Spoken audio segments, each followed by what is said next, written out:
Capítulo 14. Proteção.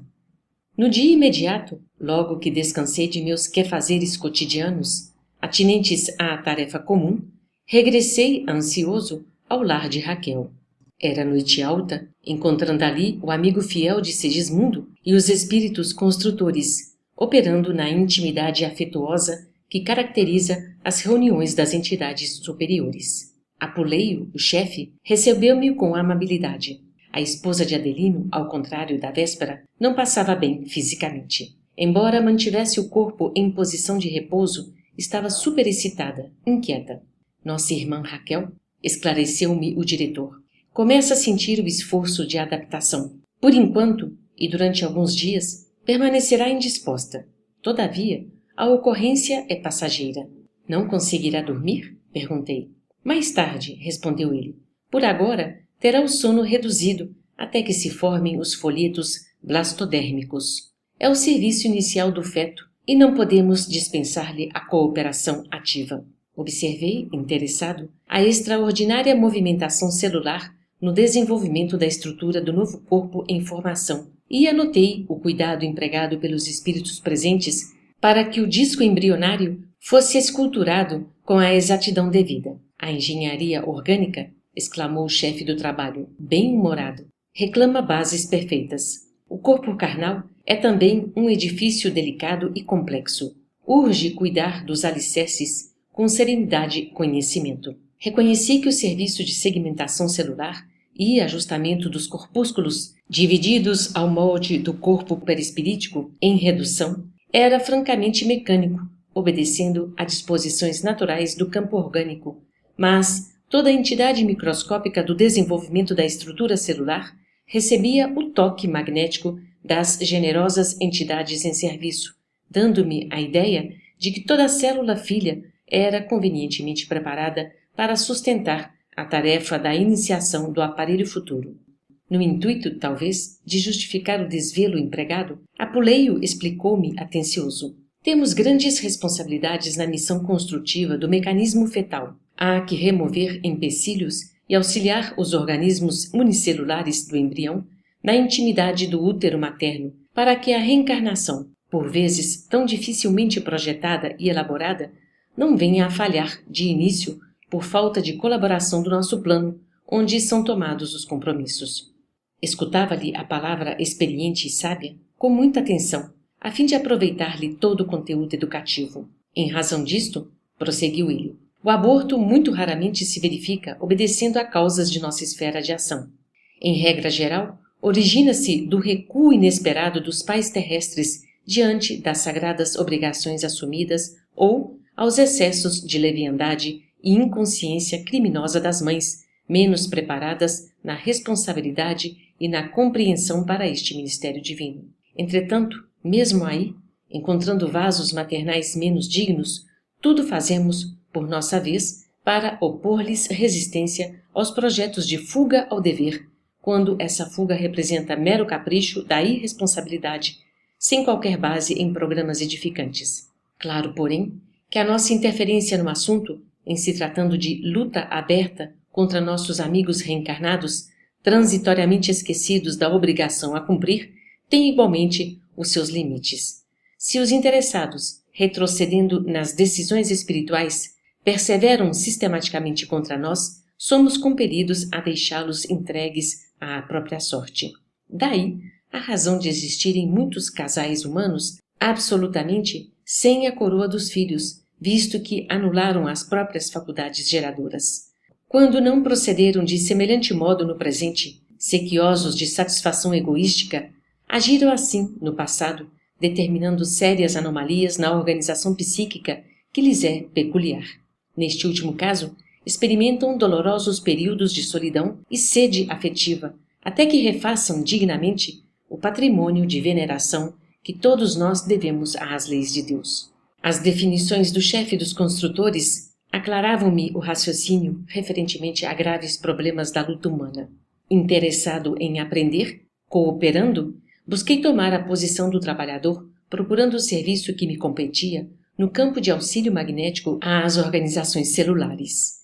Mais tarde, porém, antes de me retirar, aproximei-me do diretor a fim de recolher algumas informações.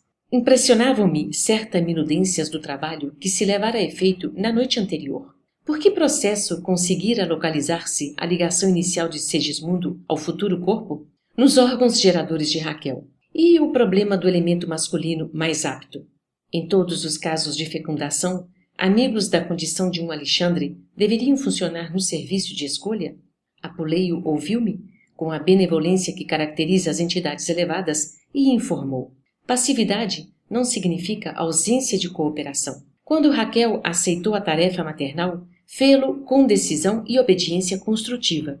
Ela recebeu Segismundo em seu organismo perispiritual e, mobilizando os poderes naturais de sua mente, situou-lhe o molde vivo na esfera uterina, com a mesma espontaneidade de outros processos orgânicos superintendidos pela atividade mecânica subconsciente, cujo automatismo traduz a conquista de experiências multimilenárias da alma reencarnada. Para os círculos da mulher, é tão fácil a ambientação das forças criativas como é natural para o homem a manutenção da atitude patriarcal e protetora, enquanto perdura a existência dos laços paternais.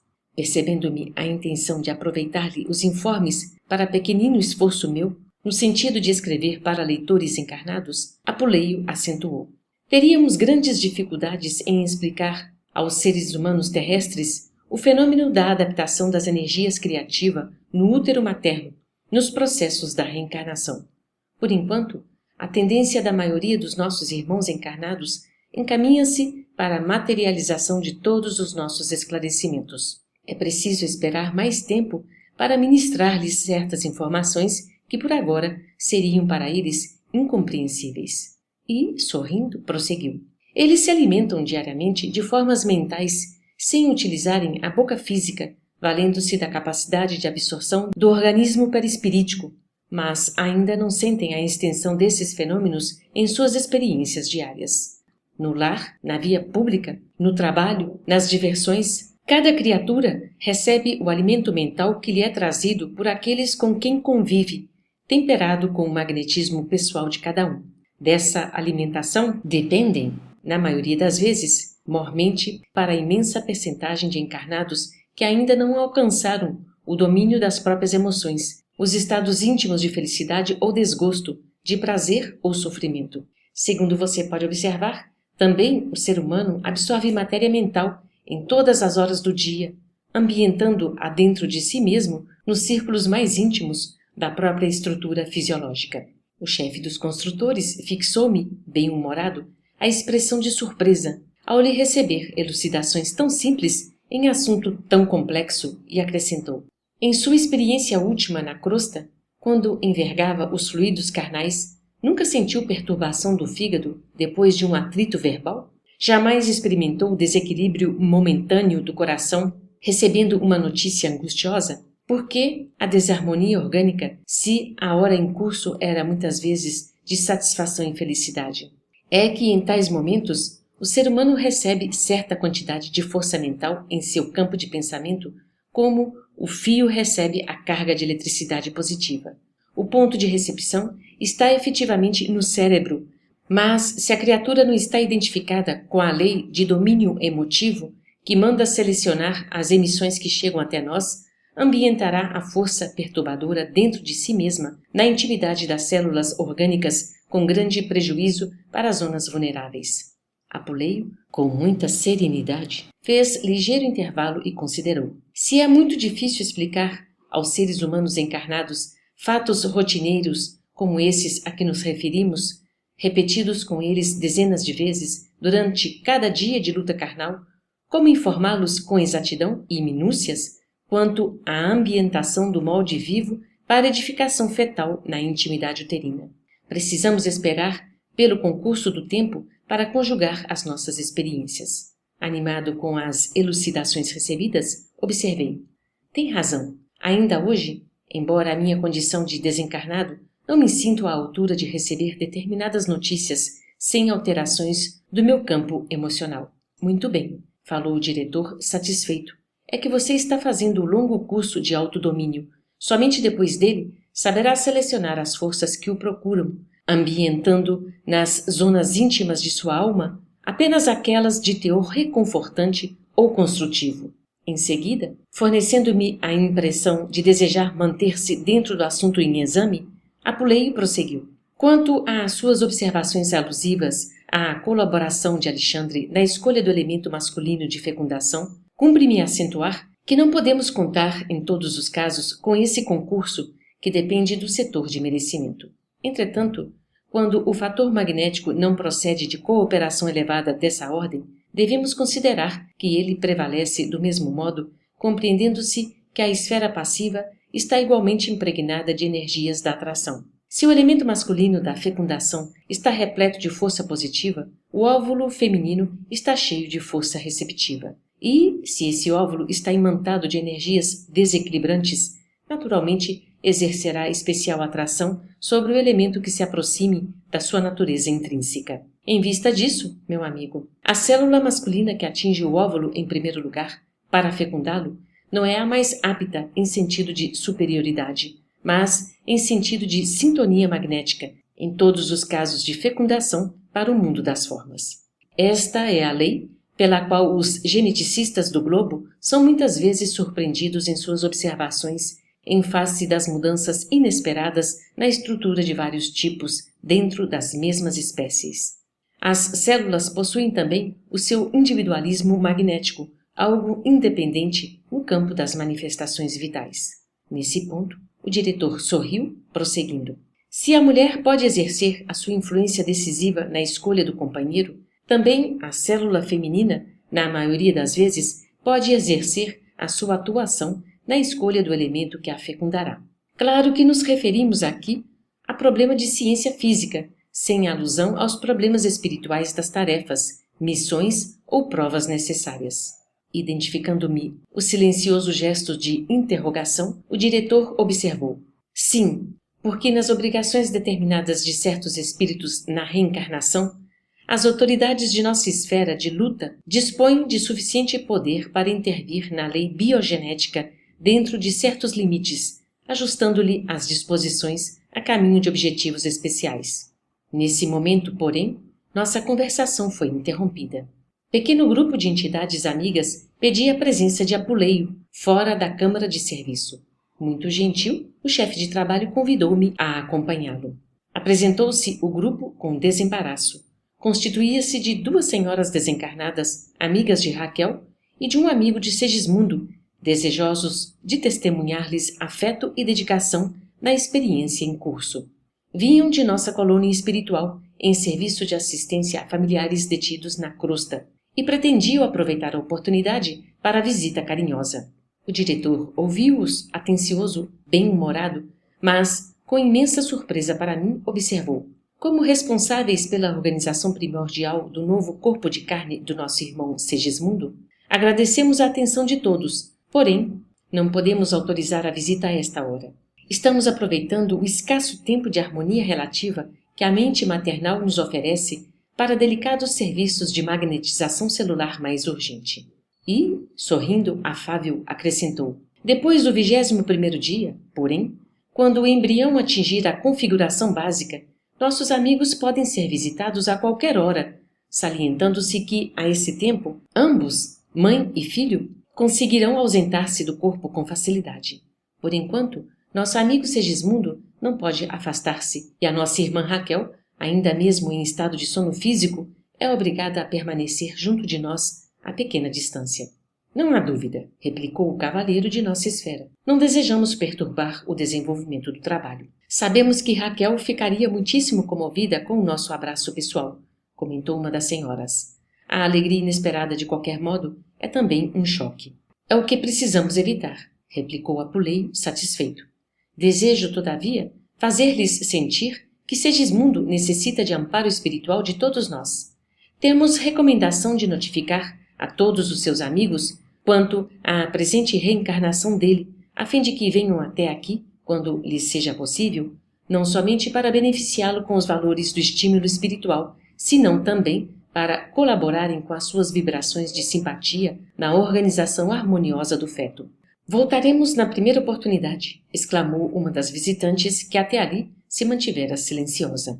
Precisamos colaborar em benefício de Raquel. E acentuou sorridente. Temos uma série de excursões espirituais para as próximas noites dela. Faremos tudo por oferecer-lhe um estado d'alma confiante e feliz. Diversas amigas se encontram avisadas para este fim. Muito bem, respondeu o diretor, atencioso. Logo após, despediram-se os visitantes, enquanto eu registrava mais uma preciosa lição do plano espiritual. A sós, de novo, Apuleio esclareceu-me bondoso. O momento que atravessamos é delicado e não podemos distrair a atenção. E, noite a noite, penetrei na câmara de trabalho reencarnacionista, aprendendo e cooperando, para melhor conhecer a generosidade dos benfeitores espirituais e a sabedoria de Deus manifesta em todas as coisas. Depois da vesícula germinal, com a cooperação magnética dos construtores para cada célula, formaram-se os 3 folhetos blastodérmicos, aproveitando-se o molde que Raquel idealizara mentalmente para o futuro filhinho, que foi aplicado sobre o modelo vivo de Segismundo em processo de nova reencarnação. Reparei que os trabalhos dos técnicos espirituais eram, em tudo, semelhantes aos serviços que acompanhara na sessão de materialização de desencarnados. Tomava-se o concurso do interessado, valia-se da colaboração de Raquel, que, no caso, tomava a função de médium da vida, mobilizavam-se amigos, utilizava-se de recursos magnéticos, requisitava-se o auxílio direto e positivo de Adelino, o futuro pai de Segismundo, como se requeria na sessão o concurso do orientador mediúnico sobre as forças passivas da intermediária. O símile era completo, apenas com a diferença de que, nos trabalhos de materialização dos desencarnados, gastavam-se algumas horas de preparação para um ressurgimento incompleto e transitório, ao passo que ali se gastariam 9 meses consecutivos para uma reencarnação tangível da alma, em caráter mais ou menos longo e definitivo. Com o transcurso dos dias, formava-se o novo corpo de Segismundo, célula a célula, dentro de um plano simples e inteligente. Prosseguindo nas observações metódicas, verifiquei que o folheto blastodérmico inferior, obedecendo às disposições do molde vivo, enrolava-se, apresentando os primórdios do tubo intestinal, ao passo que o folheto superior tomava o mesmo impulso de enrolamento, formando os tubos epidérmico e nervoso. O folheto médio, assumindo feição especialíssima, dava lugar às primeiras manifestações da coluna vertebral, dos músculos e vasos diversos. O tubo intestinal, em certas regiões, começou a dilatar-se, dando origem ao estômago e às alças de vária espécie e revelando em seguida determinados movimentos de invaginação interna e externamente. Organizava aos poucos as estrias inferiores e superiores, constituídas de pregas, vilosidades e glândulas. O tubo cutâneo começou o serviço de estruturação complicada da pele, ao mesmo tempo em que o tubo nervoso dobrava-se paulatinamente sobre si mesmo, preparando a oficina encefálica. Enquanto isso ocorria, as substâncias do folheto médio transformavam-se de modo surpreendente. E, dia a dia, eram para mim cada vez mais belas as lições que recebia, observando então por que disposições maravilhosas segmentam-se o cordão axial em vértebras que abraçam o tubo nervoso na parte superior e o tubo intestinal na zona inferior. Os serviços dos espíritos construtores, aliado à dedicação de Herculano, revelava ensinamentos sempre novos. Não seria possível descrever-lhes as minúcias de carinho na construção da nova morada carnal de Segismundo. Trabalhavam com zelo inexcedível, desenvolvendo o vasto sistema de garantia das organizações celulares. Por vezes, nos pródromos da formação dos órgãos mais importantes, detinham-se em oração, suplicando as bênçãos de Jesus para a tarefa iniciada, e observei que, sempre que isso acontecia, brilhantes luzes, procedentes do alto, derramavam-se-lhe através da câmara, incentivando-lhes a ação. O trabalho assumia características de verdadeira revelação divina. Para fixá-lo em particularidades, seria preciso esquecer a finalidade doutrinária de nossas singelas observações, resvalando para o campo da técnica propriamente dita, esforço descritivo esse que tem sido objeto de longas considerações dos tratadistas do assunto e que devem servir ao investigador de puras informações de ordem material nos setores da inteligência. A primeira célula da fecundação estava transformada num verdadeiro mundo de organização ativa e sábia. O embrião revelava-se notavelmente desenvolvido. Na parte anterior, o tubo intestinal dava origem ao esôfago, enquanto que o intestino, com as suas disposições complexas, situava-se na região posterior. Internamente, fizera-se nele perfeito serviço de pregueamento, salientando-se que, na zona interior, se formavam pregas e vilosidades, e na parte exterior se organizavam saliências que, por sua vez, pouco a pouco, se convertiam em glândulas diversas. Prosseguia, celere, a formação dos vários departamentos cerebrais, a preparação das glândulas sudoríparas e sebáceas, os órgãos autônomos, os vasos sanguíneos, os músculos e ossos. No 20º dia de serviço, Apuleio mostrava-se muito satisfeito. Informou-me de que o trabalho básico estava pronto. Alguns cooperadores poderiam mesmo afastar-se. Para a continuidade da tarefa, bastariam 2 deles, associados ao esforço contínuo de Herculano. Nesse dia, a futura forma física de Segismundo, acomodada no líquido amniótico, proporcionou-me a perfeita impressão de um peixe. Não faltavam para isto, nem mesmo, as reentrâncias branquiais que se revelavam no feto com exatidão absoluta, falando-nos do serviço de recapitulação em curso e das reminiscências das velhas épocas de nossa passagem pelas correntes marinhas. Na noite do 21º dia, abriu-se a porta magnética da câmara de Raquel à visitação afetiva.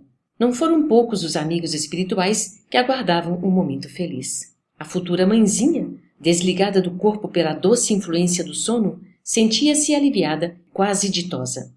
Apuleio e os companheiros, bem como Herculano, foram cumprimentados com alegria e emoção. Alguns amigos de Adelino haviam chegado igualmente, no propósito de felicitá-lo e de prestar-lhe o concurso possível. Notei que Segismundo fora igualmente aliviado. Os fios tenuíssimos que ligam os encarnados ao aparelho físico quando em estado de temporária libertação prendiam-no também à organização fetal. À medida que Raquel se afastava, também ele podia afastar-se, não lhe sendo, porém, possível abandonar a companhia maternal. Raquel asilava-o nos braços carinhosos, enquanto sorria ali conosco, fora do campo material mais denso. Reconheci que a trégua se verificara para todos, com exceção de Herculano, que não arredou da câmara, mantendo-se vigilante. Os construtores, de modo geral, estabeleceram uma grande pausa no serviço e, enquanto os amigos de Adelino o conduziam a planos diferentes para certas informações que lhe eram necessárias, acompanhei o grupo que formava com Raquel e o filhinho uma assembleia de esperança e alegria. Muitas afeições reunidas conduziam-nos ambos a extenso jardim da própria crosta, e, no momento em que o sol anunciava de longe o seu reaparecimento no hemisfério, oramos em conjunto, louvando a bondade de Deus que nos enchera de bênçãos o caminho evolutivo. Em seguida, reparei que muitos amigos desencarnados ali presentes compunham tônicos e bálsamos reconfortadores com as emanações das plantas e das flores, derramando-os sobre Raquel e o filhinho, fortificando-os para a luta. Era belo comprovar-lhes o carinho fraternal naquelas demonstrações de devotamento e ternura. Aprendia, extasiado, mais uma lição na esfera espiritual.